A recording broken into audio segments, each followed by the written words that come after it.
What's up, everybody? What is going on? This is Eric from Free NBA Daily Bets.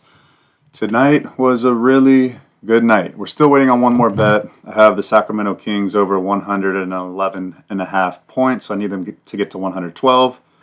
They're working their way towards that, so as long as that hits, I mean, even if it doesn't hit, it's going to be a winning day. It'll be like 15-unit day, but let's make it a 20-unit day. Come on, Kings. Let's get there. Let's get there now.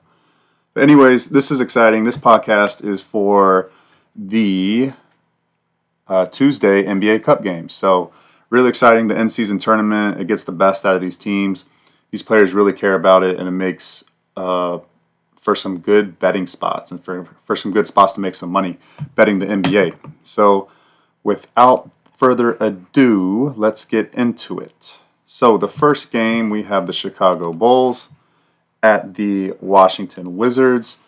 The Chicago Bulls are off a nice win, in the NBA Cup on Friday against the Atlanta Hawks at home, and then they lost to the Memphis Grizzlies by 11 points the following day. And that's kind of been the Chicago Bulls' MO this season. They're just kind of alternating wins and losses. Ever since that 4-game losing streak at the beginning of November, they've been alternating wins and losses essentially. So, playing the Wizards, you're off a loss. I like the Bulls to win. I mean, let's not complicate it, right? Let's not complicate it. Let's take a look at the injury report for Chicago. Patrick Williams has missed like the last 3 games, I think. Let's see if he's actually going to have a chance to play here. No, he's already ruled out. So Patrick Williams is ruled out. Lonzo Ball is aiming to play Wednesday, I heard. So other than that, it's the same guys that they've been running with. It'll be Josh Giddey, Kobe White, Zach LaVine, Ayo Dosunmu, and Nikola Vucevic. So yeah, I mean, it's what they've been playing with. So Chicago, they like to play with pace. They like to run up and down the court. Their totals are flying over the number at an insane rate right now. So honestly, I can only look Chicago and over. Chicago does play at Orlando on Wednesday. Let's see what they are in the NBA Cup. See, they're 1-1. So, I mean, they could, I guess theoretically, they still have somewhat of a shot, right? I mean, if they beat Washington and then if they beat Boston on Friday, they have a shot at it, but it's not a great one. But still, anyways, so they play at Orlando, but I mean, Chicago, they know that they can beat Washington, so they're going to give it their all tomorrow. At least that's my thought process on it. The Wizards, they've lost 15 in a row or something like that. Let's see, 1, 2, 3, 4, 5, 6, 7, 8, 9, 10, 11. They've lost 11 in a row. 11 in a row. Jordan Poole's been hurt. Now, he missed the last game at Indiana. They were giving Indiana a really good run for their money the other night on Sunday night. They were, I think they were winning by 2 points at halftime. And they kept it kind of close, and then I think they pushed the spread. I think the spread was 12. They lost by 12. So they are also on the front end of a back-to-back. They play the Clippers on Wednesday, but at home. So, I mean, they're not looking ahead to LA. I mean, they're just looking for a win, the Wizards. I mean, I do believe that they're going to try to give a really, really good effort at home against Chicago. I truly believe that they think they can win this game against Chicago. I don't know. It's hard, guys. The Wizards are really, really freaking bad. And I don't know. And I've been on this podcast before saying, hey, the Wizards, I like their 3 rookies, like Sarr, Keyshawn George, and Bub Carrington. It's just the inexperience. The NBA is full of talented players, but it's all about executing in situational moments in the fourth quarter, and they just lack that. And then they just lack the overall maturity to withstand runs from other teams and then keep games close without just losing control of the wheel, essentially. So, betting the Wizards is tough. I don't know, guys. It's tough, guys. It's tough. Let's see what the spread is. Spread is for this game -4. Yeah, that feels short. I mean, that feels short. I don't know why the Bulls are only laying 4 here. Let's see how the Bulls have been doing on the road. So they lost at Milwaukee. They won at Detroit by 10, and that was with Cade Cunningham still healthy for Detroit. And then they beat New York by 1. New York was on a back-to-back, on a second night of a back-to-back. Chicago was rested. Chicago won first quarter, first half, full game. I remember that. They covered that, and then they won at Atlanta. So, oh, and they won at Memphis, and they won at Milwaukee. So, I mean, no issues with the Bulls winning on the road. I mean, my goodness, they've got like 5 or 6 road wins already this season. So, I feel like we can trust the Bulls in this spot. I mean, -4 against the Wizards. I think it's a play. I think it's worth a shot. I mean, give it a go. I mean, why not, right? Over under is at 243.5. 243. It is the NBA Cup, so just to remind everybody, the NBA Cup tiebreakers, and that is getting more important now that it is getting to the last 2 games, 2 or 3 games of the group stage. I think everybody's played 2 games now, so like the last 2 games, the point differential is the first tiebreaker. So how many combined total points you've separated yourself from in your wins. So like the point margin differential. So teams want to blow the teams out. They want to win by margin. And then the second tiebreaker, if that's for somehow tied, then it comes down to just points scored, just straight up points scored. So they're looking to blow teams out. And then also the Wizards, they fouled a lot against the game against the Hawks. Like they're down 10 or 13 points, and with a minute left, they're fouling. So like the Wizards' strategy, they're not afraid to foul.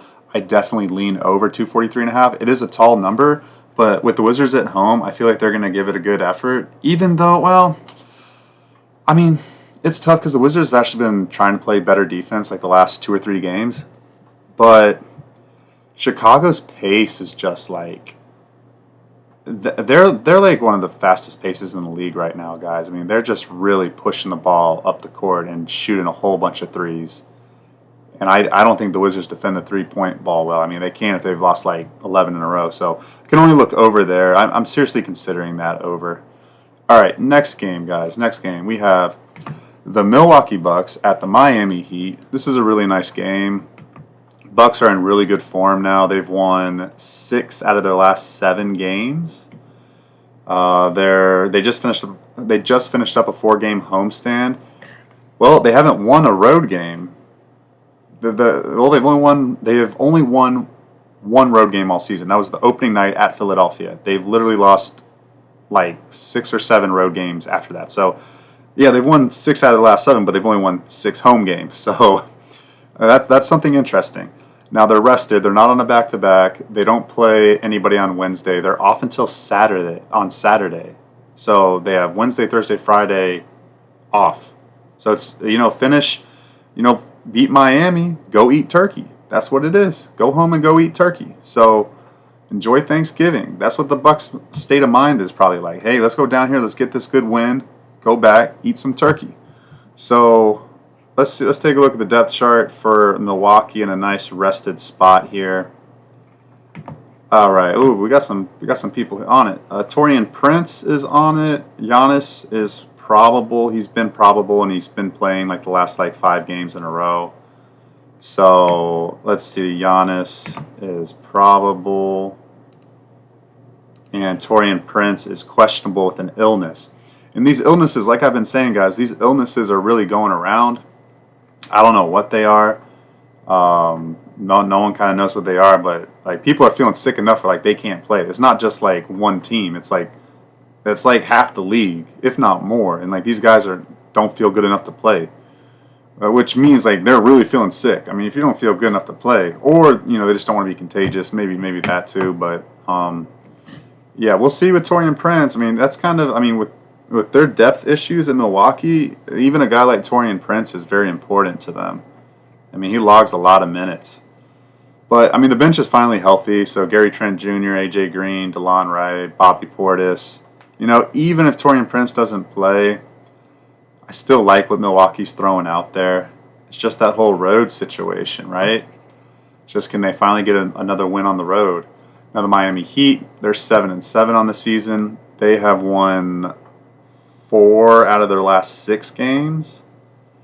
They had a weird spot. So, they were off 6 days rest or 5 days rest before they beat Dallas in overtime. And they had to come back on Sunday. They had to come back. Dallas was winning, the first quarter, first half, and pretty much, the entire fourth quarter. And then Dallas came back tied in and won by 5 in overtime. And then before that, they beat the mess that is the Philadelphia 76ers. So they've been home for 2 games, and they've been home for a week now. They play. Oh, so they play Wednesday at Charlotte. So this is the first of a back-to-back for them. I mean, obviously they want to win this game. Let's see what they are in the group in the NBA Cup standings. They're 1-1. They lost to Detroit and then they beat Indiana. So they're 1-1. They have a legitimate chance in this. I forgot, what's Milwaukee in the NBA Cup group stage? They are 2-0. They're 2-0. So, all right. So Milwaukee. So Miami knows if they win this game, they have a legitimate chance to take over the control of this division. I think. I don't know. I don't have the standings in front of me, but still, you beat Milwaukee, you got a chance to go to take over tiebreaker with them and all that stuff. So they're not looking ahead to Charlotte. Charlotte's a mess right now, guys. They literally only have LaMelo Ball and Brandon Miller. Everybody else is hurt. Like they're a mess. They're a mess. They only scored like 92 points today against the Magic, which I mean it is the Magic. The Magic is holding a lot of people to that, but still, they've got issues, guys. They've got issues. So yeah, Miami's gonna be super focused for the spot. Let's take a look at the injury report. Terry Rozier is the only person on it so far, and I do these videos, the YouTube video and this podcast the night before. So who knows what's going to pop up tomorrow morning and throughout the day. But as of now, Terry Rozier is probable, and everybody else is good to go. So, man, this is a tough game, guys. Let's see what the spread is. I haven't looked at the spread yet. Oh, -2 Miami. Man, that is man, I lean Miami, guys. This one's really tough. I really do think it could go either way.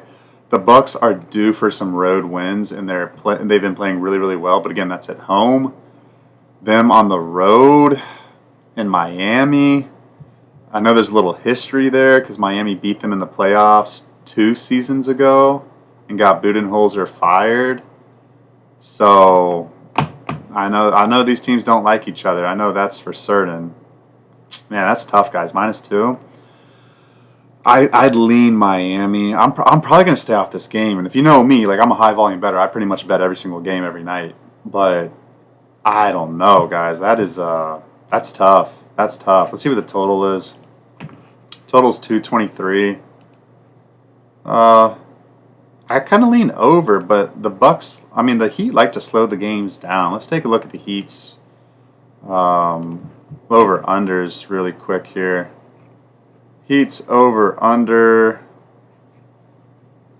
they've been at home trending under this number pretty easily. I mean, they've gone under this number like pretty much every game except for the last game. I don't know. That's tough. That's tough too. I mean, I'd lean over just because Milwaukee doesn't play the best of defense, and but the Heat's pace is very slow. So yeah, that's tough, guys. That's tough. I'm probably gonna stay off that game. It hurts to say that because I want to bet both teams, but whenever that happens, I kind of just stay off the game. So okay, next game. Keep it moving. Houston Rockets at the Minnesota Timberwolves. Let's take a look at the Houston. Houston's off that bad loss to the Trailblazers.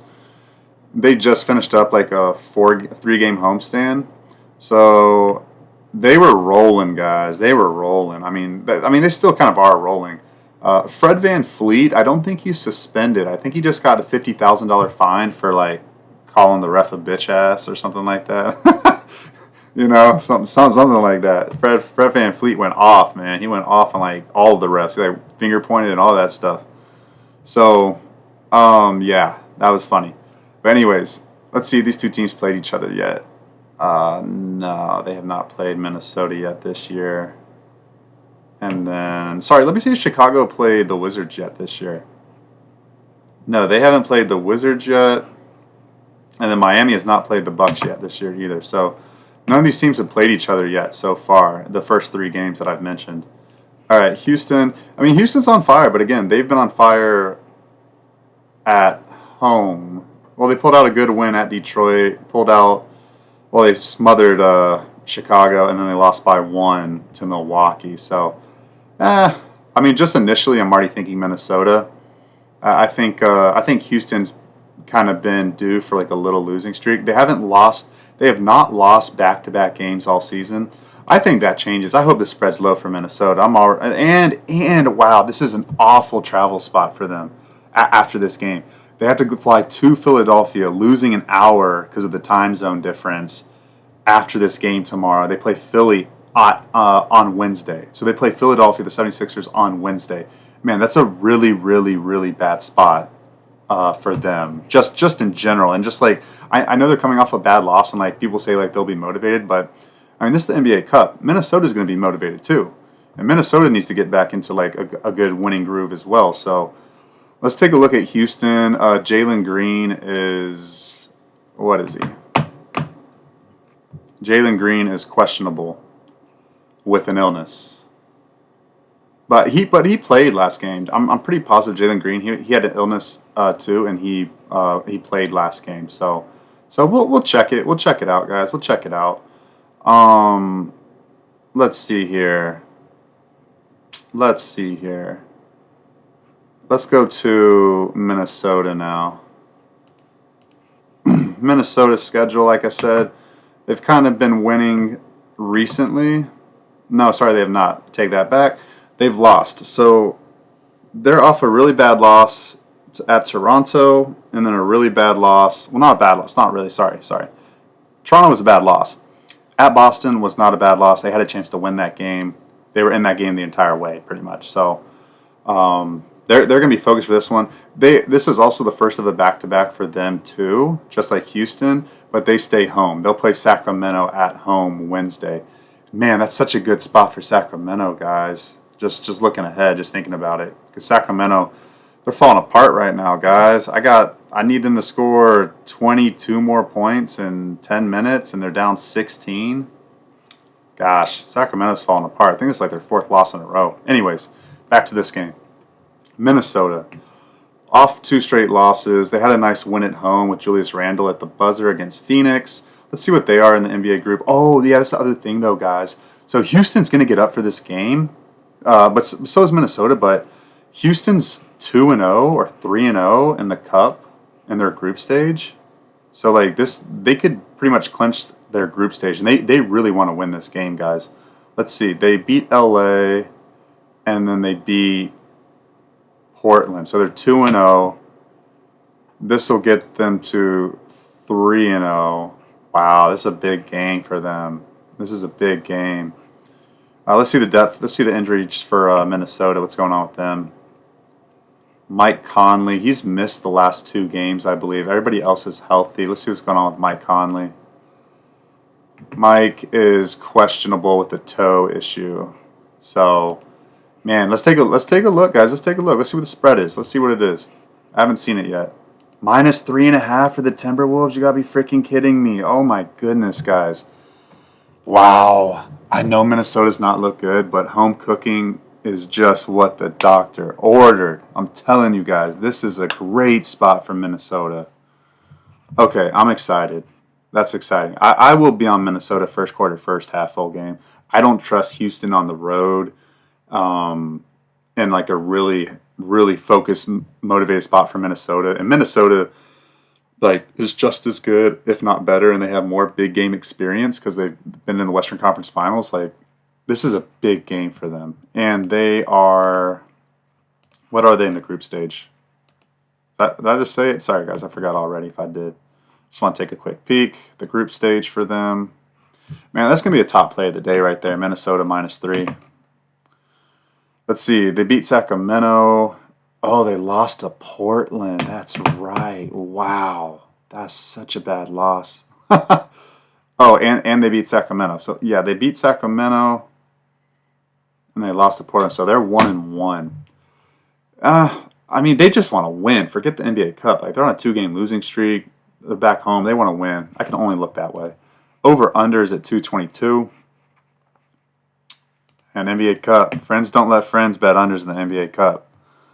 I know some of them hit last week, but guys, I'm telling you, these last 2 games for each of these teams in the NBA Cup, they're going to be trying to score some points in these games, guys, because they know these tiebreakers are on the line right here. Man, Minnesota's been playing slow. They've been playing slow. And then I already know Houston plays slow. Like I can't touch this over under because I want to bet over, but The line's too high for me. Like it feels like an underplay, and they both play the next day, so they might want to try to conserve a little bit of energy. Not, I mean, they won't think that, but maybe subconsciously in the back of their head, they might think that, like, hey, I'm trying to rest up for tomorrow too. All right, guys, let's go to the next game. I'm excited. I'm going to be on Minnesota though for sure. All right, Spurs at the Jazz. This is the final meeting, guys. The final meeting of the year between the San Antonio Spurs and the Utah Jazz. This will be the fourth meeting, and it's not even December. It's not even Thanksgiving, and yet these teams are done playing each other. They won't even see each other in 2025. There's no Happy New Year. There's no there's no none of that stuff, guys. All right, let's take a look here. Let's take a look. So these teams just played last Thursday, and Utah jumped out on them, and then San Antonio jumped out on them in the second half, and then beat them by 8 points. San Antonio's on a 3-game win streak, but that's all been at home. They have only one road win this season, and that was at Utah. So they've lost every other road game, guys. And I mean, it's just kind of like the thing. Like, I mean, teams win at home in the NBA. Like, one of my first rules of like NBA betting is, when in doubt, bet the home team, because these home teams will win 500%, if not more. Like even the subpar teams, like San Antonio this year. Like, I don't know if they're gonna get to 42 wins, 41 wins, but what I do know is they're going to win at least 50% of their home games. I guarantee it, guys. It's just history. It's just history. If you go back and look at NBA standings throughout the year, if you exclude the 5 worst teams in the NBA and you look at everybody else, they will be right around 50% home wins. They will. They will. Winning on the road is tough, guys. It's tough. So this is the first of a back-to-back. They fly back to home. This is This is such a weird spot. I guess they just want them home for Thanksgiving. I don't know. This is weird. So they fly back and play the Lakers on Wednesday. The Spurs do. Let's see what they are in the NBA Cup standings. So the NBA Cup, they're 1-1. They're 1-1. So this will be the third game. Interesting. Take a look at the injury situation for them.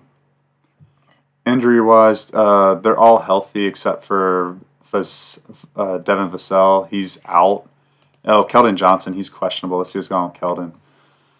He's probable. So Keldon looks like he's going to play. Keldon's been playing well recently, so yeah, we'll see. We'll see here. We will see here. Okay, let's take a look at Utah. Utah's off a nice win, guys. I bet them against the Knicks first quarter, first half, full game. That felt good. I love betting underdogs that nobody thinks has a chance, and then they just freaking win it start to finish. Like, oh, that felt so good the other night. So good, guys. I have a really good feel on the Utah Jazz. I made a lot of money with the Utah Jazz this year, and I'm telling you right now, I don't feel great about them in this spot. This is the first of the back-to-back for them, too. They do play Denver at home on Wednesday, so they don't have to travel. They just stay where they're at. So that's kind of an interesting situation, too. Both teams on the first game of back-to-back. And, you know, they do want to even the series. They're down 1-2 against the Spurs. So, like, if they win this game, they'll go to 2-2. Everybody's healthy. Even Walker Kessler's healthy. Oh, Jordan Clarkson. Sorry, hold on. Jordan Clarkson's got the plantar fasciitis issue. Let's see what's going on with him. Oh, wow, he's out. Jordan Clarkson's ruled out. And then the rookie, Kyle Filipowski out of Duke, he is out too. Ooh, that's not... I mean, they've been playing shorthanded all year, the Utah Jazz has. But, I mean, their bench is Bryce Sensabaugh, Isaiah Collier, Drew Eubanks, Patty Mills. I don't know, guys. But I like that they're starting 5's back. I like that Walker Kessler's back. I mean, you're going to need him against Wemby. So, let's take a look at the line. Let's see what the line is, guys. Let's see what it is. Man, they got the Spurs as minus 2.5 point favorites. It's going up to -3. Minus 3.5. Oh, wow, okay. This is tough. I wish Jordan Clarkson wasn't out. I really wish he wasn't out. That would make me feel better about the bench because, man, okay, so the Jazz shot the lights out of the basketball against the Knicks. Like, do I think that continues for second game in a row? Usually I don't like betting teams like that, but man, that's. I knew it was gonna be short. I thought there was gonna be a little bit more respect for the Jazz. I don't know. The Jazz have been jumping out on teams. Like they've been playing. I kind of lean Jazz first quarter, first half, and full game. Honestly, I think the Jazz win this game, guys. I think they do. I think they get it. It's tough just because Chris Paul, Harrison Barnes. The Spurs are on a 3-game win streak.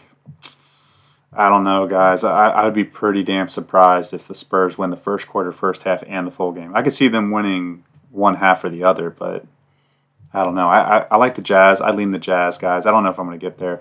Over unders at 227, and I definitely lean over here. The other game that they just played went over the total pretty easily. So it was 126, 118. And that was at home. That was not at Utah's pace. So it was at Utah's pace, but like Utah, usually the home teams can dictate the pace of play a little bit better than the away team. That's just what I found. I can't quantitatively, prove that, but that's just kind of my eye test.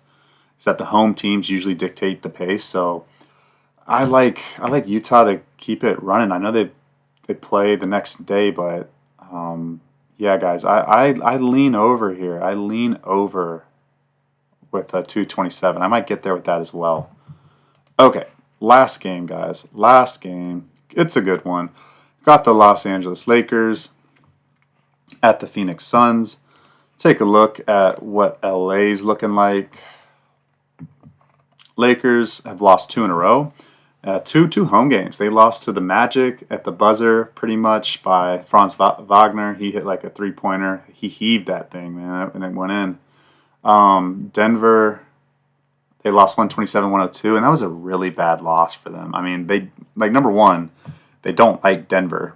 They really dislike Denver. I mean, they've knocked them out of the playoffs, and Denver's had their numbers. Like to lose the way that they did, and Denver was on a back-to-back, like that was just a really, really bad loss for the Lakers. So this is the first of a back-to-back. They play San Antonio on Wednesday, like I just spoke about in the previous game. They already beat Phoenix earlier this season at home, and then they lost a couple days later at Phoenix. So they're 1-1 on the series. It's an important game. I mean, not just NBA Cup aside. I mean, I think both teams are 2-0 as well. So yeah, both teams are 2-0 in the NBA Cup. So this is a really, really big game, guys. Really big game. Let me just make sure Phoenix is 2-0 as well. I'm pretty positive they are. Let's see here. Phoenix. Oh, no, sorry. They lost at Oklahoma City. I forgot about that. So they're 1-1. They're 1-1. So let's take a look at the injuries for the Lakers. Anthony Davis and Jackson Hayes. Jackson Hayes said he was going to play this game, so I think he's good to go. Anthony Davis has been probable with I don't know, a whole bunch of other stuff. Yeah, he's probable with a foot thing, so he'll play. Anthony Davis should play. So Lakers are healthy and on a really bad funk right now. They need to get a win. But so do the Phoenix Suns. The Phoenix Suns are on a 5-game losing streak. They are getting Kevin Durant and Bradley Beal back. They are also on the first game of a back-to-back. So they played the Brooklyn Nets at home on Wednesday. Let's just take a look at the injury report. I know, let's see. So yeah, they're healthy, guys. Bradley Beal, Kevin Durant say that they're going to play. Truly, are they going to play 36 minutes? I don't think so. They might, but I mean, they haven't played. Kevin Durant hasn't played basketball in like 3 weeks or something like that, and then Bradley Beal hasn't played in like a week and a half. Like, I don't know if they're going to play the full game. I do know that they're desperate for a win because I mean they've lost like 5 in a row, and they've looked really bad and they've given up a lot of points. I mean, if anything, I can only look over. The over is at over unders at 233, 232.5. No, I'm sorry. I'm going to bet that as soon as I end this podcast. That number's too low because the Lakers play fast and the Suns have been playing awful defense. So, I like that over the total and the NBA Group Cup stage.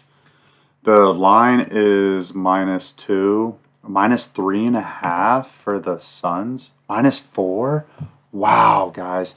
And so this is the thing, guys. This is the thing right here. So when all the star players come back and it's their first game back and they haven't played in like 2 weeks, like number one, they're on a minutes restriction. So do you really think the Suns are going to play Kevin Durant 40 minutes tomorrow? No. And it's the first of the back-to-back. And unless they just don't play him on Wednesday. They could do that. They could do that. But still, I think it's like also the rust factor, right? Is like Kevin Durant going to be rusty? Is he going to alter chemistry? Is like the ball going to get stuck to his hands and like the ball's not going to move? So like, that stuff matters. Like if Kevin Durant's just hogging the ball a lot and like, taking a lot of shots, then all the other people like around him are out of rhythm. They're not in, they haven't touched the ball in like 4 possessions and then all of a sudden they get a wide open shot. Those aren't going in. So just total wise, that kind of makes me a little nervous for the over. But then also betting the Suns, like if you want to bet the Suns and like -4, I kind of lean Lakers +4, and I don't want to bet the Lakers here. I want to bet the Suns, but that line is just a little too rich, honestly. I think over might be the way to go, like the Lakers team total over, or first quarter, first half over. I think that might be the way to go, guys. I like that a lot, actually. I'm going to think about that. So, okay, so that's the show, guys. I appreciate you guys listening. Oh, yeah, all my official bets are released at Twitter, at Easy Money Wins. So follow me there, guys, again, at Easy Money Wins. And I talk about all the things that I like in this, for the games. But the reality is, until those final injury reports come out, that's like when I really start seeing things for what they are. And then I can really hone in and make good decisions once I know who's really playing and who's not. So, I may change my mind completely, say I like this team, and then the final injury report changes, and then I'm like, oh, no, I'm betting the other team for sure. And, like, I feel great about it. So, again, follow me there for all of my picks. That's where I keep everything documented. I'm very transparent. Have the record in my Twitter bio, and then also have all of my bets in my Google Excel sheet link in my Twitter bio as well. So I appreciate the love, guys. I appreciate you guys listening to it. All I ask is please leave a like, leave a comment, subscribe to the YouTube channel, follow me on Twitter, all that stuff. Like I'm doing this for free. Just appreciate some love in return. It takes 2 seconds to hit the like button. So I appreciate you guys. I'll see you on the next episode tomorrow.